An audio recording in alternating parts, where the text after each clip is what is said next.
There are some people you just automatically trust. First responders, right? A battalion fire chief who literally saves lives for a living.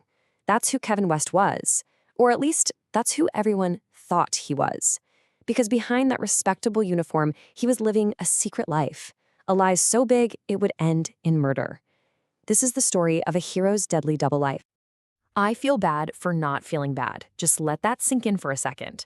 That is what Kevin West told a colleague just hours after his wife died. I mean, that's not what a grieving husband says, is it? It's the first crack in the mask, and it hints at something way, way darker hiding underneath. So, to really understand what went wrong here, we've got to start with the world that Kevin and Marcy West built together. And, from the outside looking in, it looked absolutely perfect. So you've got these two sides of the same coin, right? On one side, there's Kevin, the hero, fire chief, the guy everyone in town knows and respects. And on the other, you have Marcy. She was the quiet foundation, the rock of the family, this creative, steady presence. Put them together, and they really did seem like the definition of a stable, happy couple.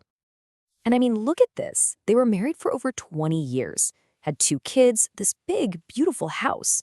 Kevin himself even said that in the beginning they were very much in love. This wasn't some whirlwind romance. It was the kind of deep-rooted partnership you just assume is built to last forever. Unshakable. But then, on a cold January morning, that entire foundation just crumbles. A 911 call comes in. It's Kevin West. He's reporting that his wife, Marcy, has had a seizure. His own guys, his own fire department colleagues, they rush to the scene. But by the time they get there, it's too late. Marcy's gone. Okay, so at first, this looks like a tragic but pretty straightforward medical call. But as investigators started looking around, they noticed these little things, tiny details that just didn't add up. And those small details, they were about to point to something incredibly violent.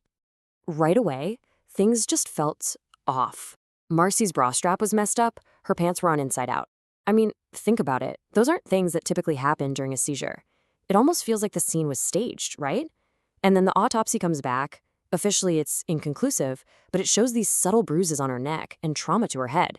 These were major red flags, and they flew directly in the face of Kevin's story. And it wasn't just the cops who were suspicious. This is where it gets really interesting. The people who knew them best, friends, colleagues, they started calling the police. They were whispering about the real state of the West marriage. They were the ones who told detectives, hey, you need to look deeper. This was no accident. So with all these whispers and red flags, investigators knew they had to dig in to the West's private life. And what they uncovered? Well, it was a marriage that was completely falling apart. We're talking massive debt, a secret affair, and a really, really powerful motive for murder. First up, the money. The Wests were drowning in debt. We're talking about $100,000 worth. That kind of crushing financial pressure, it becomes the backdrop for everything. It changes how you think and what you might be willing to do.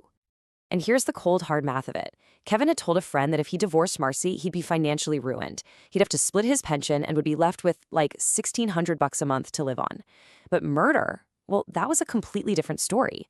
Suddenly, he keeps his whole pension, he gets the life insurance payout, he inherits all their assets. For him, the choice was between financial ruin and a financial windfall. So the money was a huge motive, for sure. But it was all tangled up with something else, something deeply personal. Investigators quickly confirmed what those friends had been whispering about. Kevin West was having an affair. Her name was Cynthia Ward. Now, this is where Kevin West's whole story just completely collapses. He sits down for police interviews, and the web of lies he spins, it ends up becoming the very evidence that would convict him. Okay, get this. In his first interview, Kevin's telling the cops that his marriage was actually getting better. But here's the unbelievable part. While he's saying this, his mistress, Cynthia, is literally hiding in the garage, just feet away, hiding in the house he shared with his dead wife. It's just so brazen. When they finally confront him in a second interview, he admits it. You can just feel the whole thing unraveling. And in that same garage, police found this letter from Kevin to Cynthia. Next year, 2024, will be our year. Our story will ring in the new year loud for all to hear. Chilling, right? This wasn't just some love letter. It was a blueprint. It was a promise for a future that very clearly did not include his wife. When you lay out the timeline, it is just impossible to ignore. He starts the affair in July. By late 2023, he's writing letters about their future in 2024. And then you see this. His plan, found in texts, was to move out on January 8th and sign divorce papers on the 9th. But what happens on January 8th? Marcy is found dead. That's not a coincidence. That's a collision course. So the picture's getting pretty clear now, isn't it? The police have a powerful motive. Money and a new life. They have a timeline. And they have Kevin's own lies tripping him up. Marcy's death is officially ruled a homicide by strangulation, and Kevin West is arrested. The stage is set for a trial. The trial really boiled down to two completely different realities. The prosecution laid it all out. This was manual strangulation, plain and simple, driven by money and an affair. The defense, though, came up with a different theory.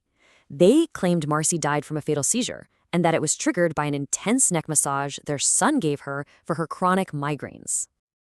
And then the prosecution drops one last bombshell, something to show the jury exactly what was on Kevin's mind. Just a few months after Marcy's death, while he should have been a grieving widower, Kevin West got engaged to Cynthia Ward. He proposed.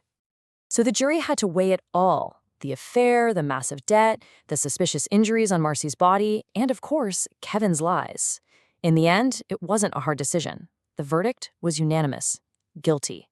Guilty of the first-degree premeditated murder of his wife. The story of Kevin West is it's a terrifying reminder of the darkness that can be hiding right behind a seemingly perfect life. It really makes you wonder, doesn't it? How many secrets can a perfect life actually hide?